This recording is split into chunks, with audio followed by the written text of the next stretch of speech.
Jonas Beats.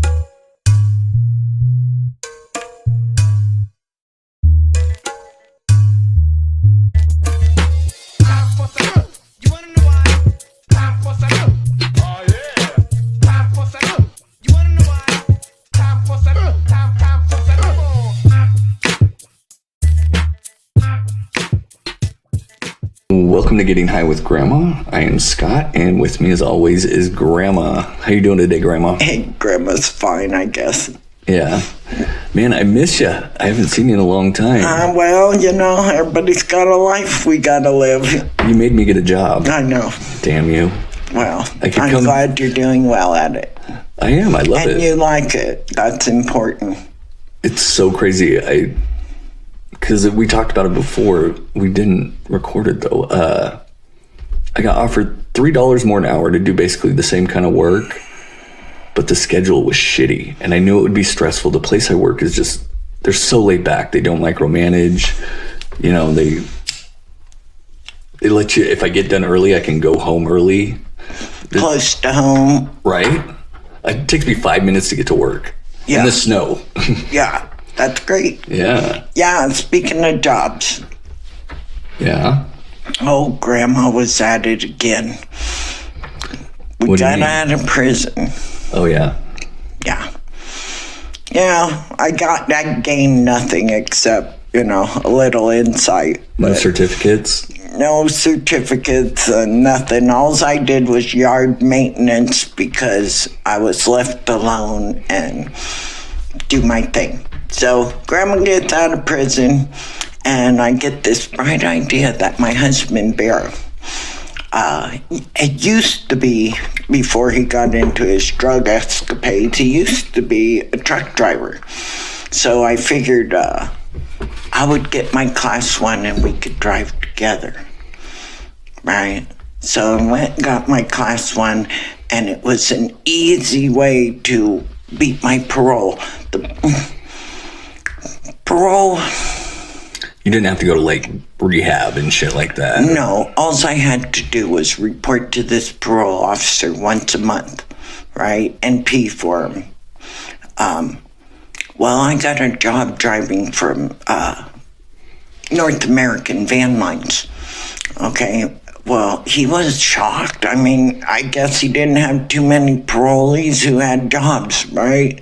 I would imagine it would be hard to get a job. Well, you know, here, I'm going to tell you what, anybody who's got a felony, here's what I did.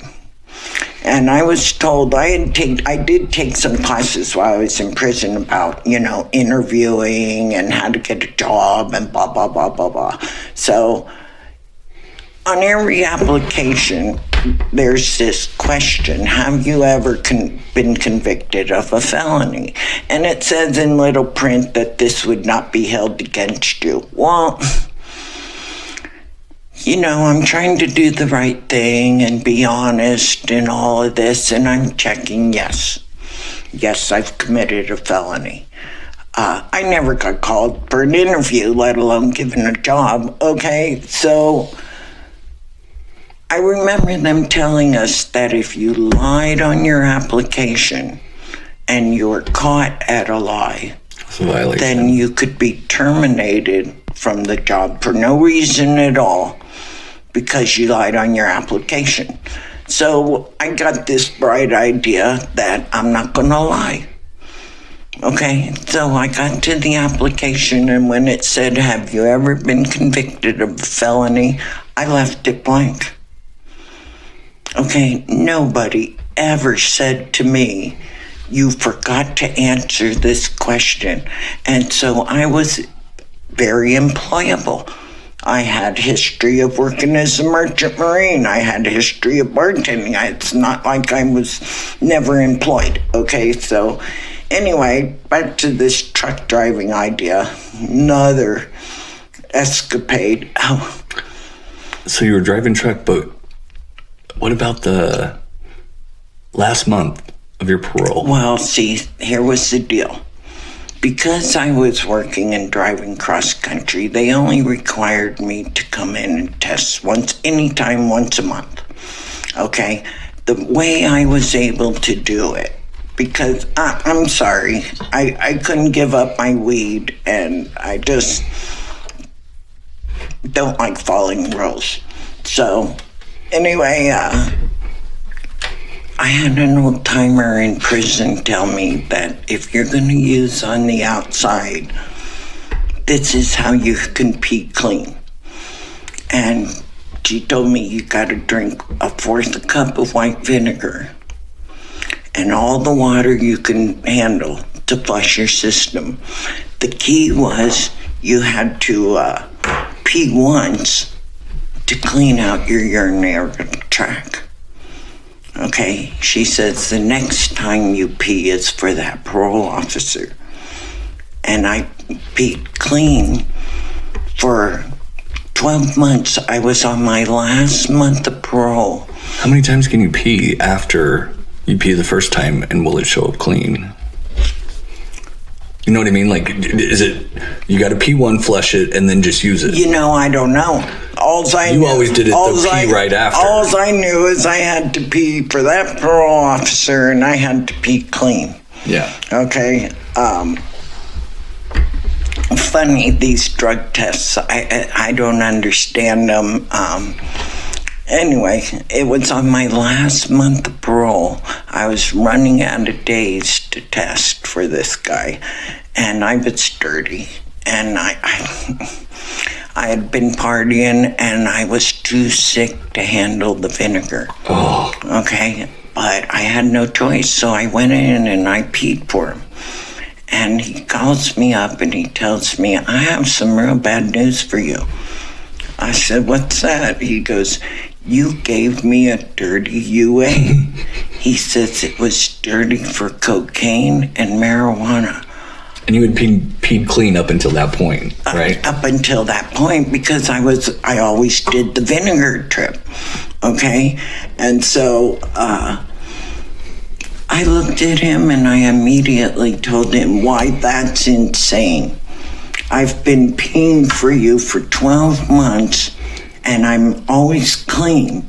Why would I wait for the last month of my parole to give you a dirty test, especially when I could come in at any time? I said, that doesn't make sense. I suggest we retest it. Well, they dumped the urine sample once they tested, so I had to pee again. And I was making sure I was clean. Anyway. That was so smart. You think so great on the fly. Hey, it's survival. Again, it's survival. I've always been a quick thinker because of survival. But back to this truck driving. I had hoped when Bear got out of prison that we could drive together. Well, in the meantime, I had to drive double-seater. They called it, first seat and second seat. And with these strange guys. And did you have one of those trucks with like the bed in the back? And yes, they had a sleeper in the back, but the first seat driver's in charge. I had this one guy with North American Van Lines. He's head driver. So I says to him, well, look, I says, we were laid over in a truck stop, and I says, well, what shift are you going to sleep? He said, I'll sleep any shift I want to sleep. I says, well, I need to know, when am I going to get to sleep? And basically what he was insinuating is that if I wanted to sleep, I had to sleep with him.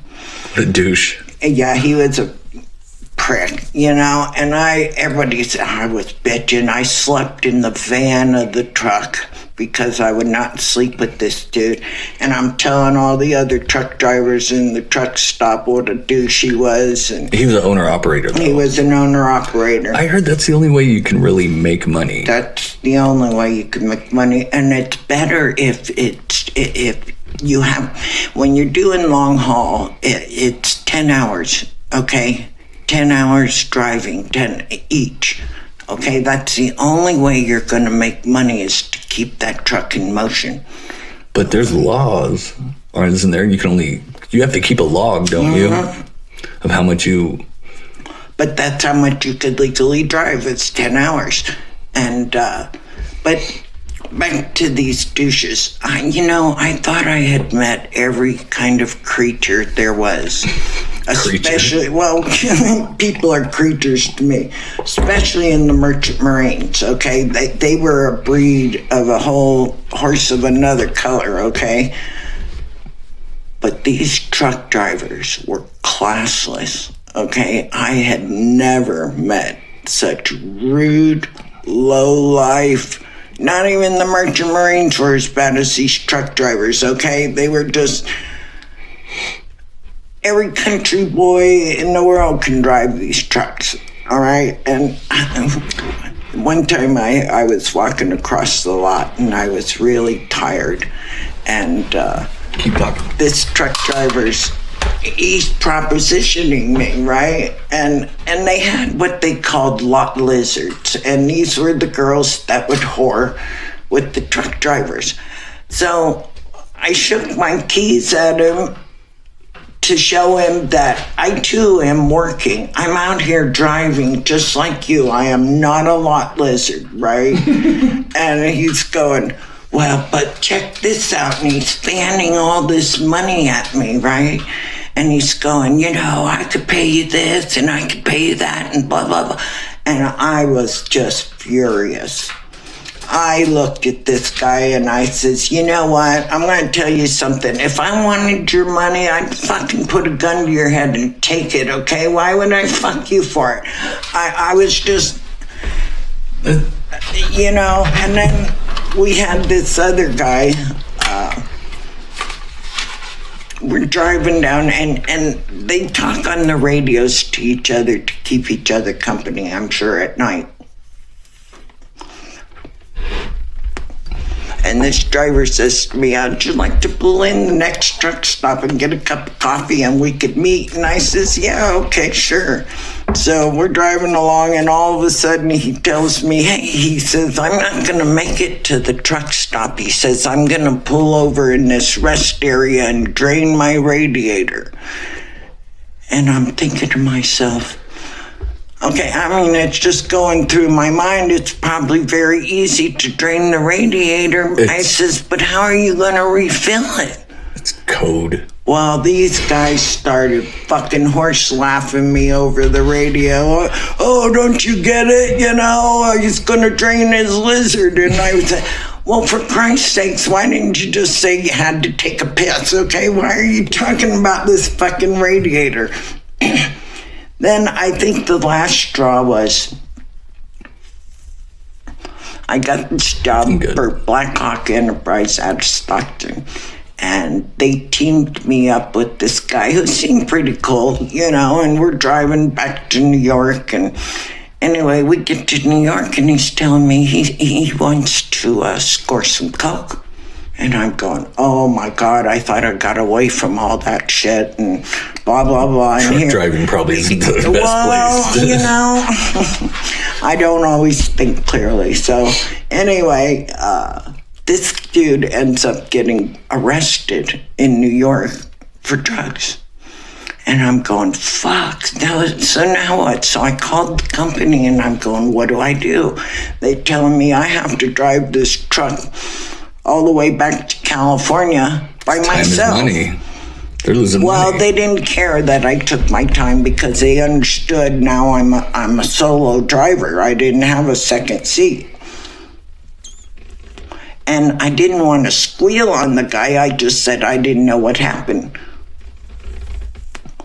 Well, I get back to Stockton and I walked in the office and guess who's there?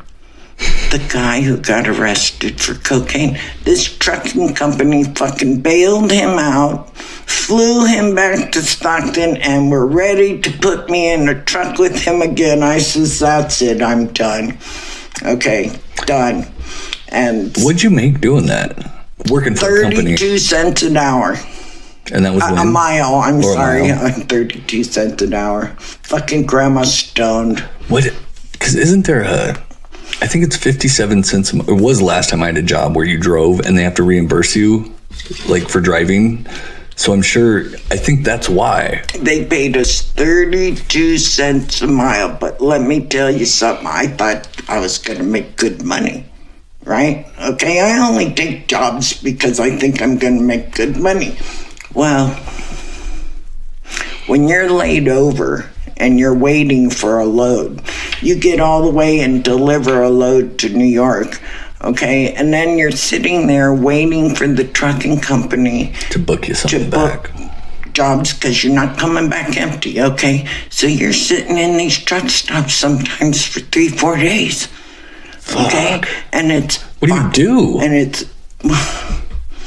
They've Read? got video poker games, they've got TV, but everything costs, okay? And it was $5 for a cup of coffee. It was $5 for a shower. It was $5 for this.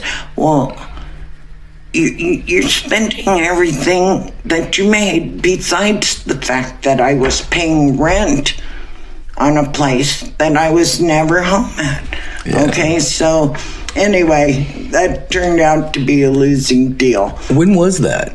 That was back, let's see. 90s? Oh, no. No. If I got out in 84, So late 80s? it was 85. Wow. Okay. Now, did they UA you? The company? Trucking company, no. I think now, I may be incorrect, but I think they UA them randomly just to see. Oh, yeah, they say... think it's like a law or I something. Yeah, they say they can pull you over on the highway and randomly UA. But I'll tell you what, for once in my life, I did not get loaded when I drove trucks because I had a healthy respect for this big fucking Yeah. machine, okay? And it was tough shifting those gears up and down and dodging traffic and having these little four-wheelers buzzing in, and people are pissed off because you know these trucks can never move as fast as the vehicle, And they can't stop either. No, and people don't understand that. So anyway, I stayed straight while I was driving trucks, and that was the first for me. Yeah. Then this will crack you up. I got a good UA story before. Oh yeah, go good. So- I like you guys. I've heard so many things. Here's a quick one, real quick.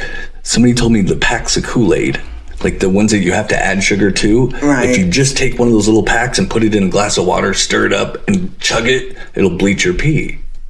It didn't work. And then like 2 days later, I dropped a deuce and I thought I was bleeding. I was freaking out and then I realized, because it was cherry Kool-Aid. My body was just, and it looked like it was blood, and I was freaking out for like a whole day. And then it occurred to me, oh yeah, I drank that glass of Kool-Aid. It was so. Now it might dye your pee, but it's not gonna take out the. I don't know. I was willing to try it. It was a cheap way. Yeah, You know? yeah. I remember when they first started the drug testing. It wasn't all that, you know. Well, I used to work for this company called Auto Warehousing Company, and I was 20 because I remember I celebrated my 21st birthday when I worked there. I was a Teamster, local 305, and because Portland, the big ships come in and bring cars, and we ship them to the Midwest. Well, my job was after the longshoremen, that has to be the greatest job in the world. Oh yeah. Oh my gosh. Well-paid job. They would drive around going 80 miles per hour, driving these. If they hit us, we would get in trouble. They had like the best union ever. We'd find pint bottles in the cars and stuff. Anyways, we drive them onto the railroad. Once they drove them off the ship, we'd drive them onto the railroad to be shipped to the Midwest. Yeah, and on rail cars, on trains, there's 3 decks for cars. Sometimes there's 2. Well, there's things in between them called gators, and you got to pop them so the car can go through them. One day I was the first car going through, and you're only supposed to go 50 miles per hour. I was going we'd go 40. We just want to get done. Yeah. And I'm going through. Somebody didn't pop the gators. So this brand new Honda Accord just got crunched. Oh man. And I'm like, shit, I didn't care. The car, it happens. I knew I had a UA. And I was like, I knew I'd pee dirty. Everybody knew I'd pee dirty. And there was Glenda, she was the traffic lady. She sat in her car and she came and picked me, or she was coming to pick me up. David Denton, he knew I'd pee hot. He ran into the break room, grabbed a sandwich, took it out of his sandwich bag, goes to the bathroom and pees. He comes out to me and gives me this fucking bag of pee. And I'm like, thank God. You know, it was a good job. It was, you know, late 90s, I was making $23 an hour. That was a lot back then. So I'm like, shit, how am I going to keep it warm? So I take it, and I used to wear coveralls. We all wore coveralls. And I stuck it in, I put it in my armpit because I knew I had to keep it warm. Glenda drives me to the clinic or whatever to pee. They give me the cup, I go in the bathroom, I go to grab it.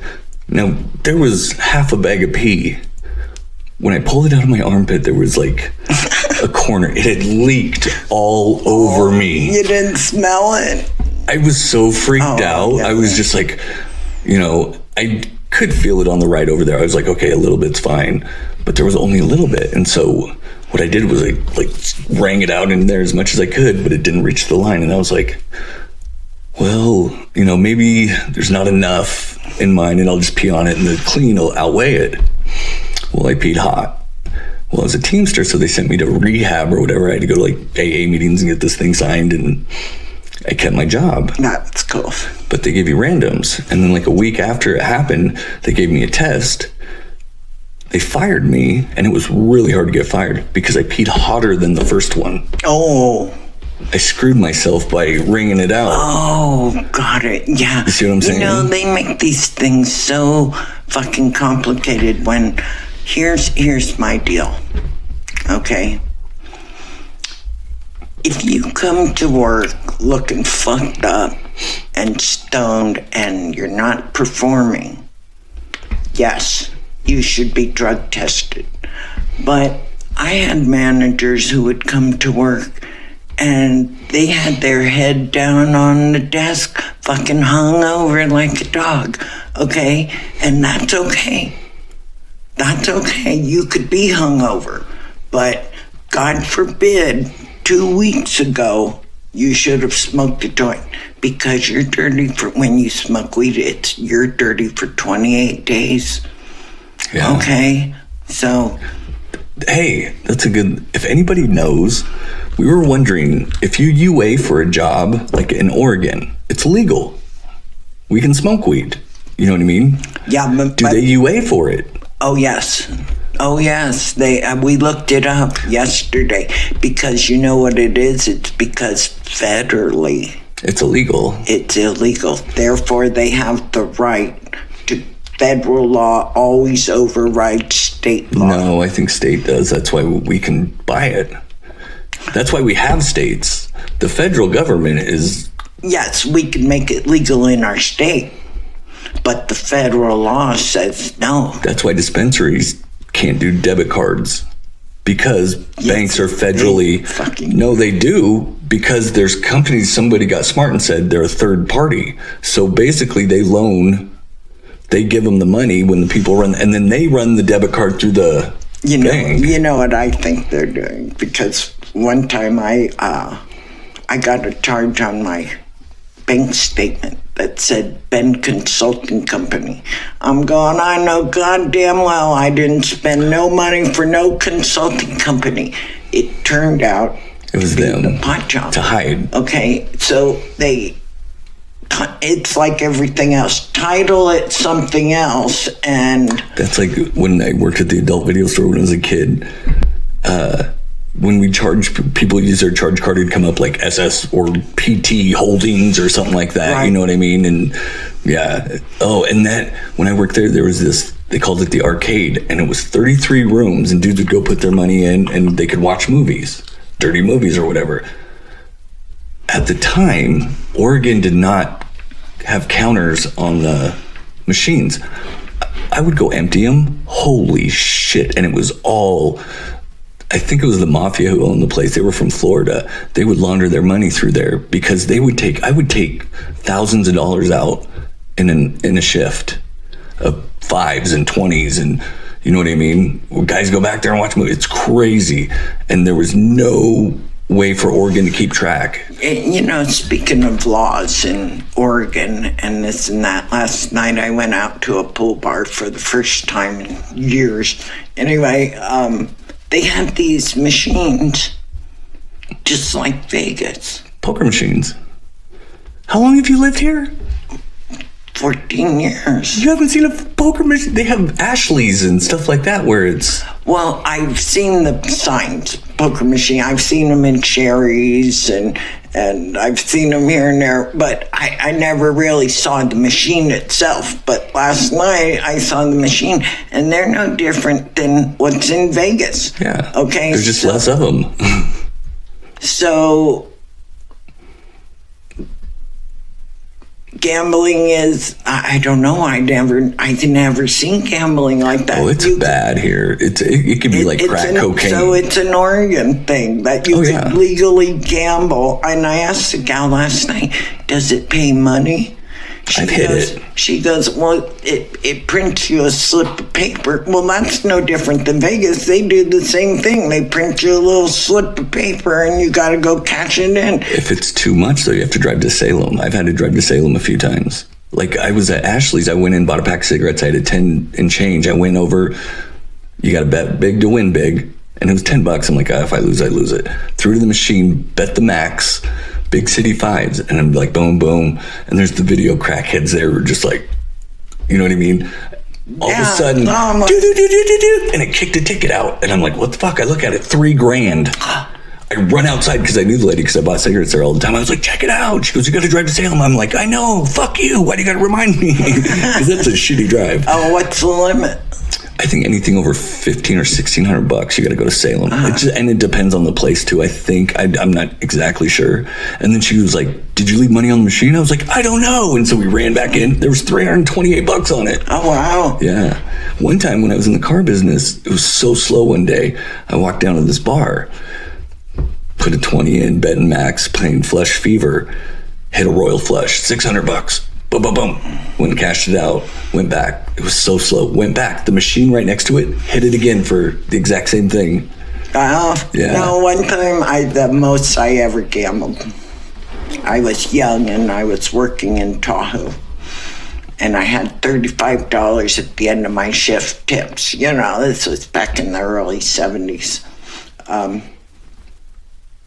So I decided to put it in the machines. And of course I lost every single time of it, and I was fucking pissed off. I says, you know what?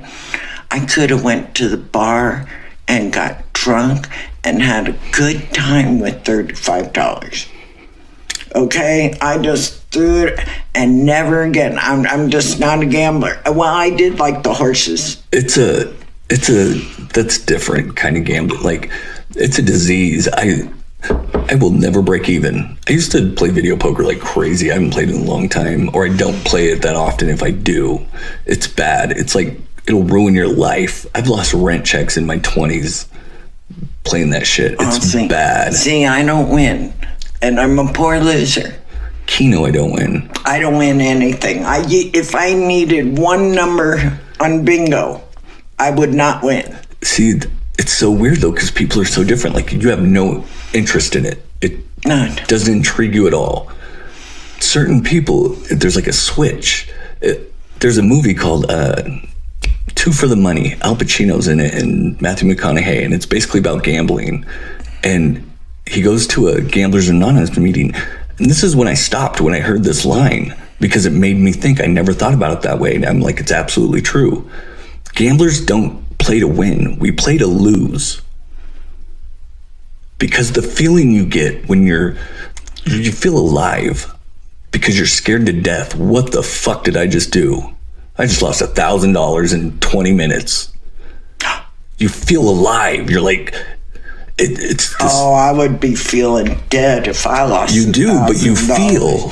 No, well, yeah, but I wouldn't be feeling good. I'd be sick to my stomach if I lost $1,000 in 20 minutes. But that's just a hypothetical. Anyway, you know what I mean? I'm very surprised. Really? I've been here 14 years, and I have never, in fact. You don't go to bars, though. I know. But you know what? I realize that I've been seeing it in the stores too. I just don't pay attention. Oh, the scratch it tickets? Remember when I worked that little store up there for a few days or a couple of weeks or whenever he decided to call me?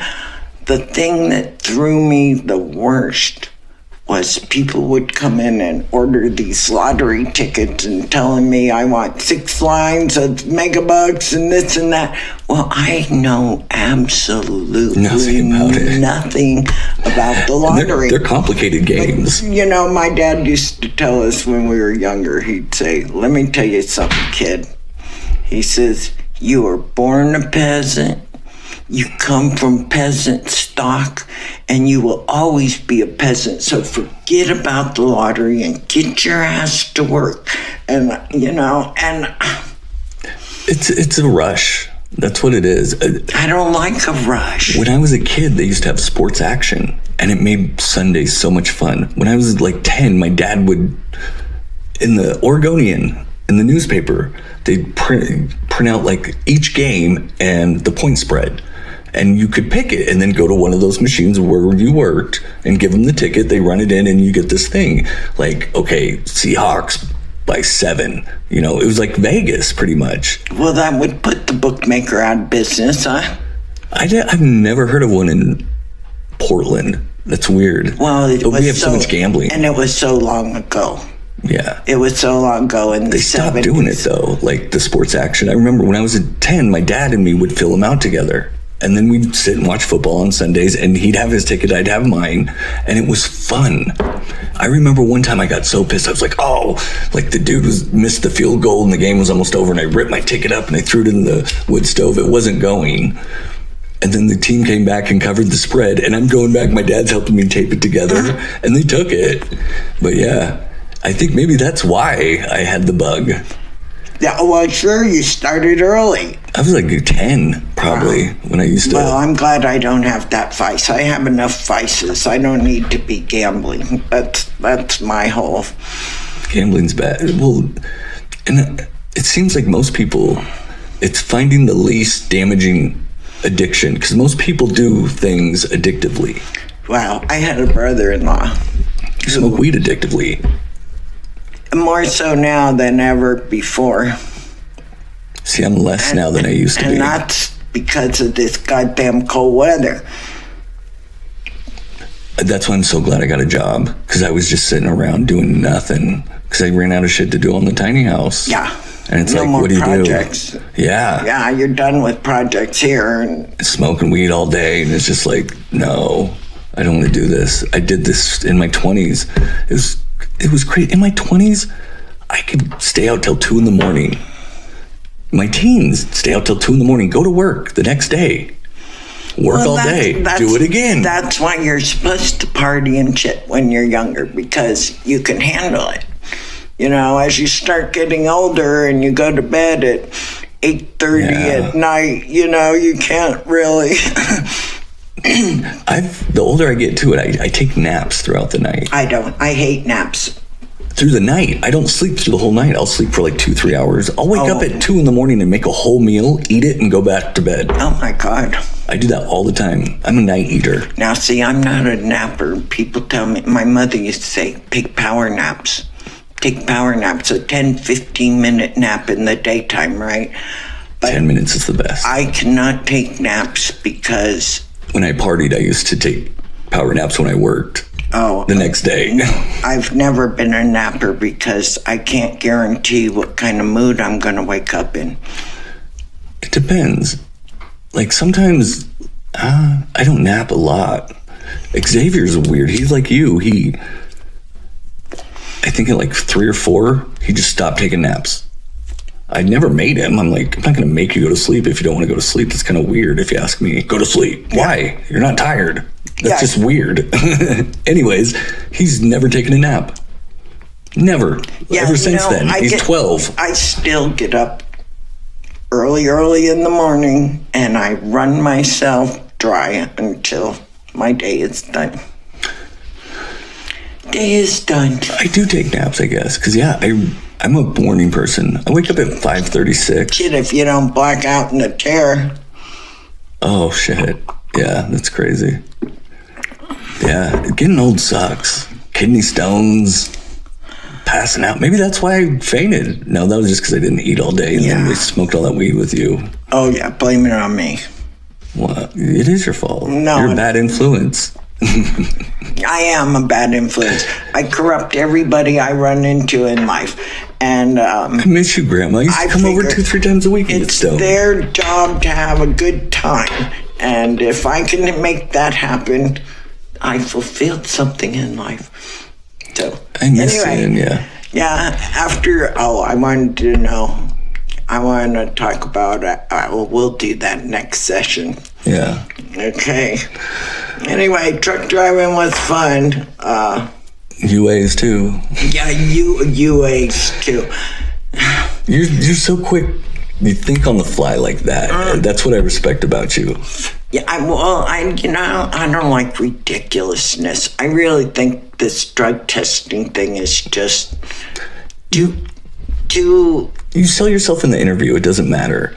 I've got jobs at a lot of places is because you UA after you interview. If you nail the UA, they're not going to fucking waste the money to UA you. A lot of places are like that. You know what scared me one time? I had a job at AT&T. They were talking, they never did it, but they were talking about doing UAs with the hair sample. I think that's how they test for acid. Well, I don't know what they were testing. I looked up a 12-panel UA test yesterday, okay? The panels mean drug. There's 12 different drugs. 12 different drugs, and they had PCP.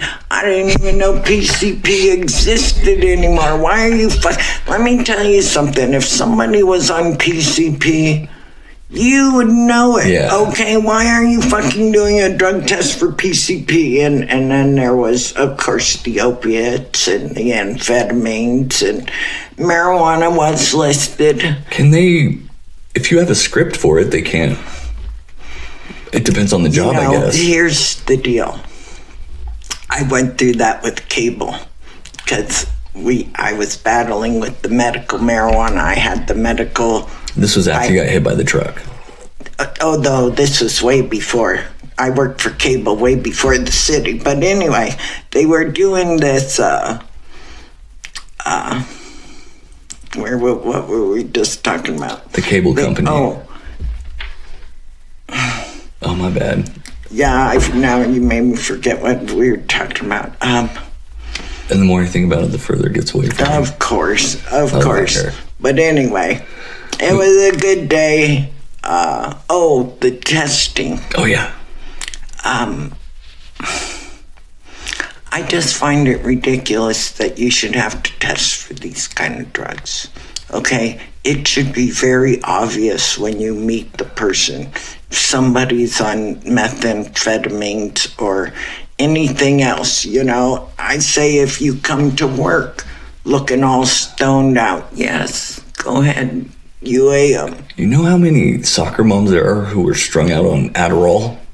Do you know what Adderall is? Yeah. Yeah, they're strung out. They're high from the time they wake up till the time they go to bed. Oh, yeah. I knew a few back in Portland. They're soccer moms, stay-at-home moms who were just gacked out. But you wouldn't know unless you knew. Everybody's on something, okay? Oh, yeah. I think the highest population of junkies is the seniors.